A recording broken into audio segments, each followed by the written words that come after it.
What's up, everybody? It's Luke James, not the singer. If you're looking to get your music reviewed, you can hit up this email that's right here. But today, I'm going to hit you up with my thoughts and opinions on this new album from Rae Sremmurd called Saran Life 3. Now, Rae Sremmurd is a duo made up of Slim Jxmmi and Swae Lee. They're coming out of Mississippi, and they're very well known for the bangers and vibes that they've put out over the past couple of years. In particular, I think everybody knows the song No Flex Zone. That took over the world for a little while. And even a bit more recently, just like within the past year or two, they dropped Black Beatles, which also took over the world. They certainly have other hits as well, but those are two that quickly come to mind, and I think everybody knows who they are.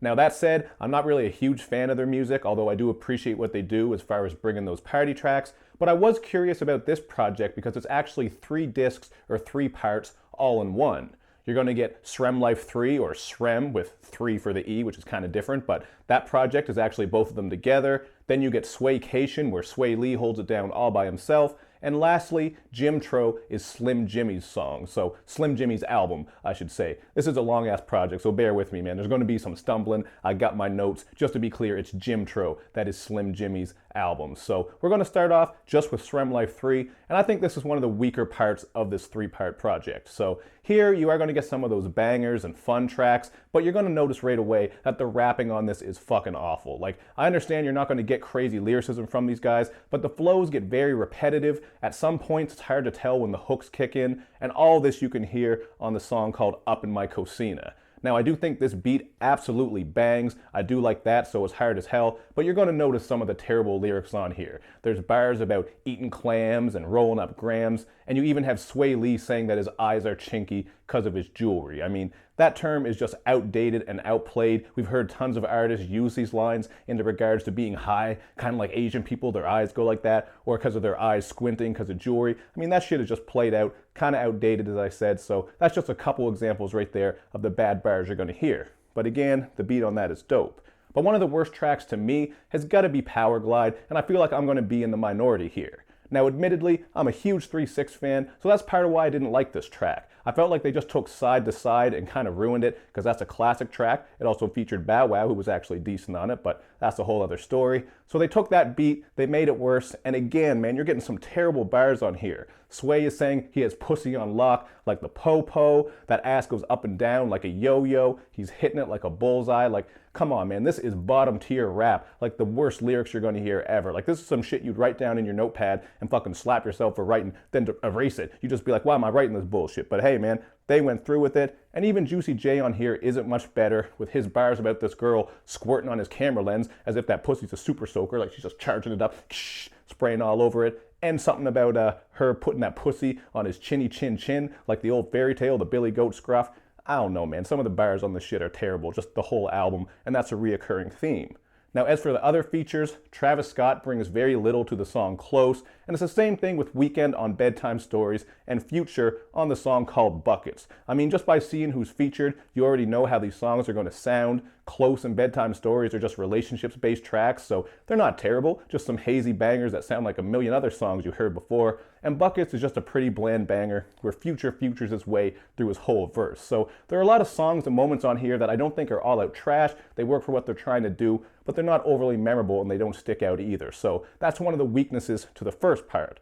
Now, all that said, for that first part, I am going to go with a 2.5 out of 5 because I do think there is some good production. Again, the rapping and flows get very repetitive. There aren't really a lot of strong moments that are blowing me away in regards to the rapping at all, even if you want to talk about what they're saying. So it is what it is, but bars count to me, man. I can't really praise bars if you don't got any damn bars. But again, I understand this is about having some catchy hooks and banging production, which you do get on some other tracks I didn't mention. So very quickly, Teed Up and Perplexing Pegasus are all out bangers. I did like the beats on these, so you can certainly work with them if you want some shit for your car, the party, just some banging ass shit. And Rock and Roll Hall of Fame is basically like Black Beatles Part 2. So again, this song is kind of wavy, some catchy vocals, and you know, it's decent for what it is. So, you know, 9 tracks on that first part. I did like a couple of moments, but it is pretty average, so 2.5 is fair to me.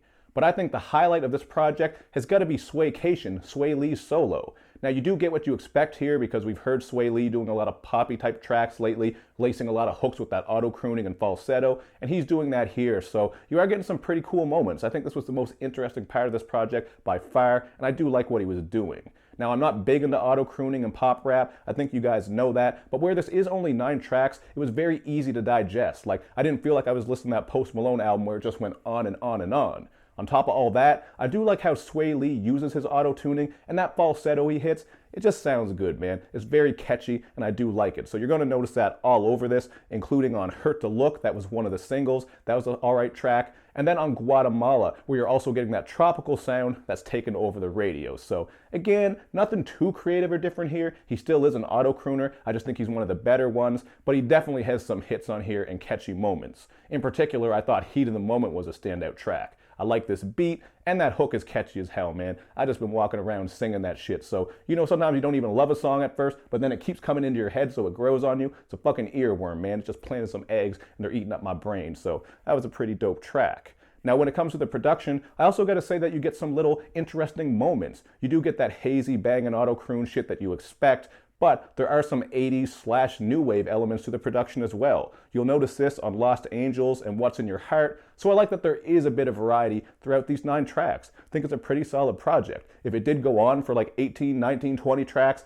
then I wouldn't like it as much, but this is nice and snug at 9 tracks, so that's pretty cool. But to come back to Swae Lee's vocals, I gotta shout him out on Touchscreen Navigation. I really like how his falsetto was sounding on there, and also on the song called Offshore featuring Young Thug. Now, of course, you're getting another very wavy beat on Offshore, very relaxing and atmospheric, so I like that. And you got Thugger on here, Young Thug, doing his damn thing. You know how he does, coming through with that warbly voice and dropping some funny lines, like saying he'll slap the shit out of Donald Trump any day, and also that he's wrestling hoes like the motherfucking Rock. So I liked his feature on there. It's pretty fun, and these tracks were pretty dope. So the only tracks I really didn't like on here are Red Wine. I think that's where you do notice his voice faltering a bit. He just really wasn't hitting those notes like he was on other tracks. And also, Heartbreak and Encino Hills just had some kind of boring production, so I didn't care for that one. The guitar was pretty repetitive, so those were 2 of my least favorite tracks from Swaecation. But overall, I think this is the highlight here, but I'm going to go with a 3 out of 5. I mean, I'm not blown away. This isn't some shit that'll be an honorable mention. It's not one of my year-end favorites or anything like that, but I like it for what it is, man. You definitely get some catchy moments, some good production, some summertime vibes, so it's the type of shit that has a couple of chill tracks that I think people will be able to work with. You might even call this a guilty pleasure if you're into that. And lastly, very quickly, we're going to talk about Slim Jimmy's Jxmtro, which is one of the least of these 3 projects. One of the lesser of these 3 projects, I should say. I just don't think Slim Jimmy brings much that's interesting or unique as a rapper. Like, I don't listen to him and find myself setting him apart from a bunch of other rappers out there who are doing the same shit. Although he does have some nice flows once in a while, so I can give him that. Most of the content, though, on this project right here, as well as the other 2, is really just simple, just to be clear. You know what I mean? You're getting a lot of content about brags, bitches, drugs, drinking, partying, all that simple stuff. So there wasn't a lot to get into with the content here. Although, to come back to Swaecation right quick, most of that deals with love and heartbreak. You know what I mean? So it's not the strongest songwriting, but those are the type of vibes you're going to get there. But coming back to Jxmtro, you do get some nice bangers. I did like that song Chanel. It absolutely slaps. But I did find Pharrell had some really weird vocals on this, man. It was almost like he was trying to imitate Swae Lee with that high-pitched singing he was doing. That shit was bad. But thankfully, on the second half of his verse, Pharrell switches it up and has some nice flows. So that was a dope moment. And I gotta say that Pharrell's feature is much better than Zoe Kravitz's feature on Antisocial Smokers Club, because that was one of the cringiest things I heard all year, man. That verse was just terrible to me. I don't like her inflection when she's rapping. I don't like the way that she flows or her voice, but you know what? A lot of people on Twitter disagreed with me and thought it was fire, so maybe it's a love-hate thing. You can check it for yourself. I wasn't fucking with that. But other than that, man, like I said, there's not a lot of content. We do get some glimpses of content on Changed Up, God First, and Growed Up, but he really just scrapes the surface, man. He doesn't really go in depth, although Changed Up is probably one of the better tracks. I like the guitar on this one because it just sticks out from the rest of the project, which is mostly just some bangers, you know what I mean? Some heavy 808s and synthy type work. And here he is rapping about how shit has changed for him since he's gotten rich and famous, you know what I mean? Kind of questioning some of his relationships, who's really there for him. So that was pretty cool. That was probably one of the deeper moments out of all 3 projects. But even still, man, like, he really does get off track on a lot of these songs, and God First is a perfect example of that.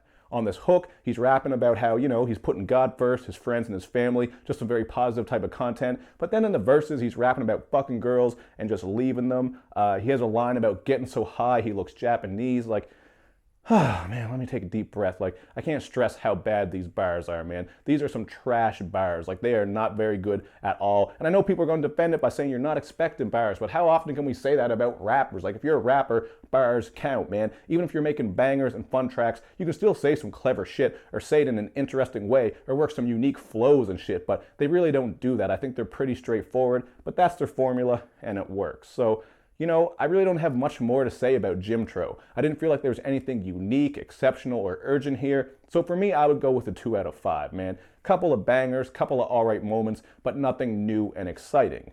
That said, overall, for Saran Life 3, all 3 projects together, I would give this about a 2.5 out of 5, man. I think it's pretty average. You get what you're expecting from Rae Sremmurd on this one, although Swaecation was the standout with a 3 out of 5. So that was pretty cool. I'm interested to see where he'll take his sound next. But overall, like, I think check this out, man. If you want some bangers and fun tracks, we do get the summer coming up, so I'm sure you're going to want that for parties, pool parties, hanging out on your porch, smoking, drinking, doing what you do. There's definitely some shit here to work with just for that. So pretty average party album, couple of vibes on there as well. 2.5 out of 5 feels fair to me. But that's just what I think about it. You guys can hit me up in the comment section with your thoughts. Let me know what you think about all 3 projects, separately, together, whatever you want to talk about. And of course, man, make sure you check me out on all my social media and sites so you can show me love and show me lots of it. Thank you for watching, everybody. I will see you next time.